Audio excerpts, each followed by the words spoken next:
Alright everybody, welcome back to the Film Fan Reviews. Now today, it's going to be way different, because we're going to talk about an old movie that I've watched a bunch of times, but haven't watched in some years actually, which is surprising to me thinking about it, but it's true.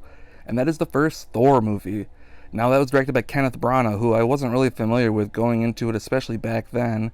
I know a bit more about him now that I've seen his Hamlet movie and a few other things he's done, like Belfast last year, which was honestly one of the better movies to come out as a Best Picture nominee, but I really enjoyed this movie when it came out, and I can't wait to rewatch it because I haven't seen it in a long time. It was my introduction to people like Chris Hemsworth, Tom Hiddleston. Like I said, Kenneth Branagh I was pretty unfamiliar with, so there's a lot here that I'm excited to revisit and kind of see where it's at, because when it first came out, I saw a bunch of times. I own the Blu-ray. I watched it for fun. I watched it at school a bunch of times too, which is funny because I had a high school mythology class, and even though this movie doesn't really delve too much into the mythology around Thor, it was fun to watch it in school and kind of compare it to what we were learning about, even though it's not really that similar whatsoever. But yeah, stick around to hear my thoughts on this one, and I'm going to rewatch all of the Thor movies leading up to the new one, which stick around to the end of this video because I will be reviewing that at the very end, but you're going to have to sit through the rest of these first. Bye! Thor 1, check, we're done. It's still really good. It's not my favorite of the series by any means, but it's a good intro to Thor's character.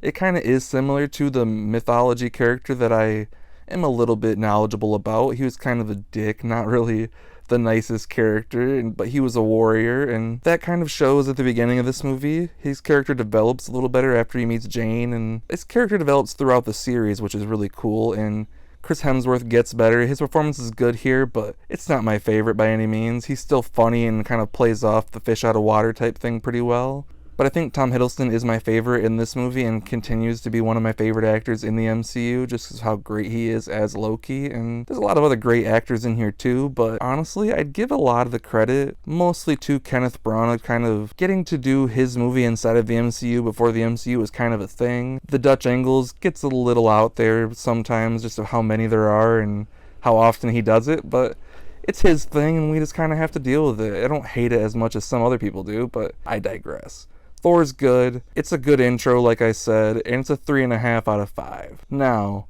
we're going into Thor 2.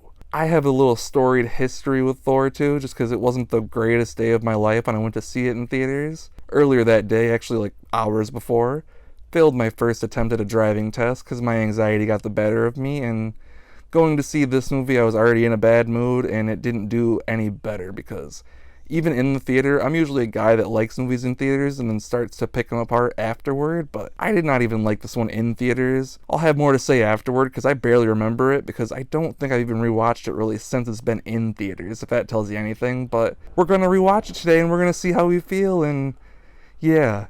I don't even remember who directed it. I want to say Patty Jenkins or something who was supposed to direct it, and maybe she didn't, something like that. Maybe she did Wonder Woman instead. I know there's some crazy history out there about it, but we'll get into that maybe after we watch it and figure out what's going on, so we'll get back to you. Pray for me. I don't really want to watch this one, but I get to watch Ragnarok after, so that's always good. See ya. Alright, now check that one off. Thor the Dark World, Thor 2. Finished that. It was still bad. Did not like it. Yeah. It's better in effects. It looks a lot better than the first one. The first one kind of looks a little cartoonish, but everything looks more realistic in this one for sure.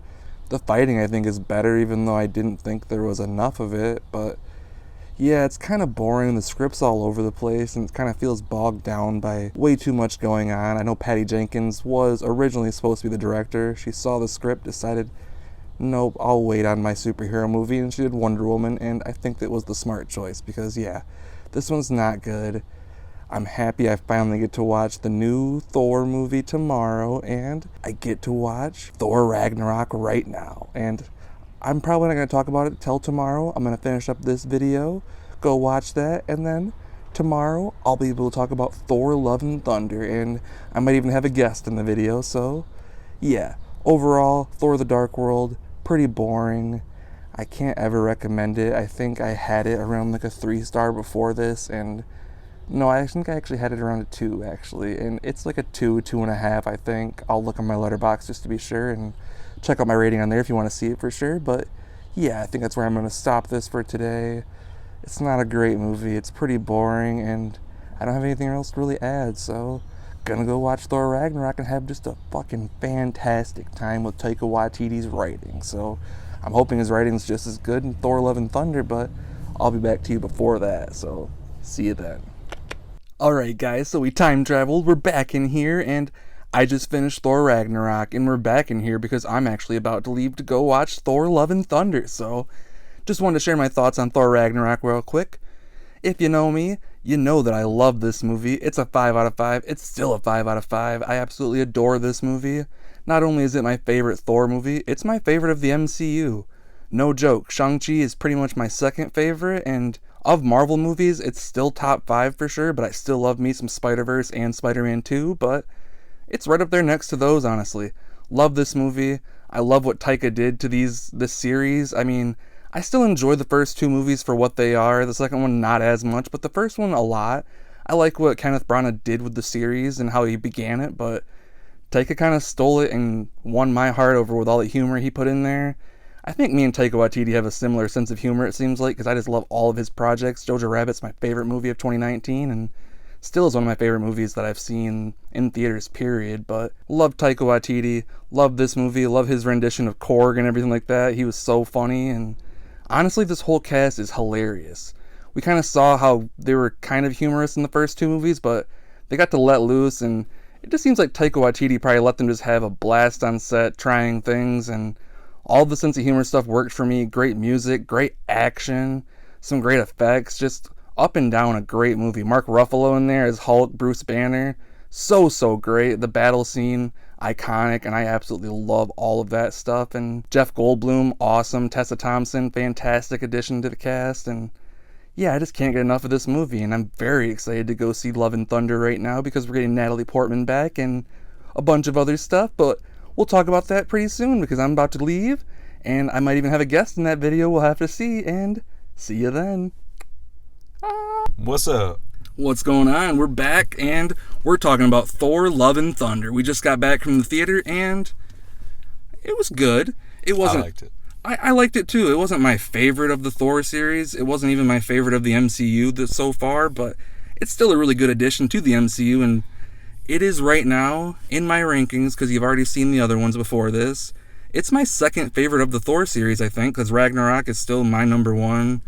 I think this one sits right there. Like, the first Thor kind of fights that spot for me just because there's so much there just introducing the character, and yeah, it's a really good introduction movie, but other than that, I've seen it enough times that it's really not as fun for me, and this is a more fresh. The comedy is so strong with Taika Waititi being in there, in the director's chair, in the writing chair, and yeah, it's a lot of fun. What did you think? I definitely agree. It's definitely my number 2 out of all the Thor movies. Ragnarok is probably my favorite MCU movie out of the whole lot. This one was really funny, maybe even funnier than Ragnarok, to be honest. Taika, the hands all in it. I think he played 4 characters in the whole movie. If you've seen trailers and you're like, oh, they gave the movie away, they didn't. They set you up with some stuff, but you've seen a fraction. It's great. Yeah, I haven't seen many of the trailers yet, but I'm kind of curious to look back now and kind of see what you were talking about, because yeah, I don't really watch trailers anymore, so I wasn't really spoiled by any of that stuff or even thinking I was going to be spoiled, but I think it was a really fun movie. Like, it wasn't the best. The action was all pretty cool. Oh, definitely. The music was all awesome. People are probably going to compare it a lot to the Guardians of the Galaxy stuff, which Taika already uses popular songs in his other movies too, so you can't really say it's all Guardians of the Galaxy, but the humor is very similar, and when the Guardians are in the movie at the beginning, which it's in the trailer, so it's not a spoiler, right, they're a ton of fun. They all feel like themselves, like they're in a Guardians movie, and Chris Pratt honestly acted way better than he did in the Jurassic World movie this year. His personality is finally back, and I think this was, the word is fun for the day. It's just a fun movie. It was a ton of fun to watch on the big screen. See it on an IMAX screen if you can, because that's what we did, and all the visuals were amazing. The editing was really done really well. They did like some cross-cutting stuff between scenes with people going through battle and other types of battle. No spoilers here. But I thought that stuff was really creative and cool, and Taika just threw in humor with the editing as well as all the jokes all over the place. So if you're a fan of Taika's, this is a Taika Waititi movie. Up there with Jojo Rabbit as being one of my favorites, and Ragnarok. Ragnarok is my favorite of the MCU, no doubt about it. It's up there with Shang-Chi, like I said in the last video. It's just a ton of fun. On my 5-star rating scale, it's sitting at a 4 out of 5, I think. Like I said, I really enjoyed it. I can't wait to rewatch it again. I might even go watch it in theaters if I have the time, honestly, just because I loved it that much. But I'm curious to see if I'm going to love it as much as Ragnarok when it gets there, because I walked out of the theater really loving Ragnarok more than this one, but I think this one could get there just because that humor, there's so much of it there, and it's kind of, some of it's a little more subtle than other jokes too. Like there's outward jokes, and there's some that if you're not paying attention, they'll sneak right past you. And I missed a couple going to the bathroom like he was telling me, and I know I can't wait to watch that scene that I missed. So yeah, what's your rating? I give it a 4 out of 5, absolutely. Maybe 4.5. There wasn't really anything wrong with this movie at all. You have to cherry pick to find anything not to like. If you're a fan of comic book movies like me, I read all the source material. They blended multiple stories from comics. That was really cool to see. It gets a little bit messy at times if you're a purist, but why be like that? Yeah, we didn't touch on Christian Bale actually either, and I really liked him as the villain. He was incredible. Batman's back. I mean, I'd say he looks more like his character from The Fighter, but yeah. He did look like the fighter. he definitely looked like that guy. I don't know this character. I know you can probably speak on it a little bit better, but I thought he was really cool being the God Hunter or whatever. I thought it was really interesting, and he did really well as playing just a villainous. He steals all these kids away, and honestly, it kind of feels like The Black Phone a little bit, of just how Ethan Hawke kind of played just a creepy, just maniacal dude, and Christian Bale did the same, but also kind of being like a dastardly hero, like, no, not hero, but villain. He's kind of both at the same time. It's weird, but yeah, he's trying to do the right thing, but he's a very conflicted villain. In comparison to his comic book counterpart, they definitely humanized him enough to make him relatable. You don't just want bad guy with a weapon. They humanized, they gave him purpose and made him sympathetic. That speaks to Taika's writing as well as Christian Bale's just phenomenal performance. Like, it's right up there with a lot of his shit as just being. It was cool how he actually used his more native accent too. Like, you don't hear it as often just because he's so good at doing the different American accents and stuff. But it was really cool to see him as a villain in this movie, and I can't wait. I hope he does more villainous roles because this one was really cool. And yeah, I think that's pretty much all I got for Thor Love and Thunder. Check it out, like I said, if you can, in theaters especially. If not, when it comes on Disney Plus, go check it out immediately because it's a very fun time. And yeah, I think that's all I got for you today. I'm going to have a new episode of the Adam and Steve Show probably pretty soon. If you haven't watched that episode 2 yet, I highly recommend it. It's a lot of fun. And that episode 3 is going to come out a lot sooner. We're not going to do it by month anymore. We're going to do it bi-weekly. So hopefully we'll have one very soon. Probably talking about this movie a little bit more in depth, maybe some spoilers. But yeah, thank you so much for watching. Please like the video. Comment your thoughts on everything I've talked about, whether it's the first Thor. Give me your Thor ranking or just your MCU ranking or anything you want to talk about. Love to chat with you. Share this video with your friends if you thought it was cool. Subscribe to the channel, and I'll see you next time.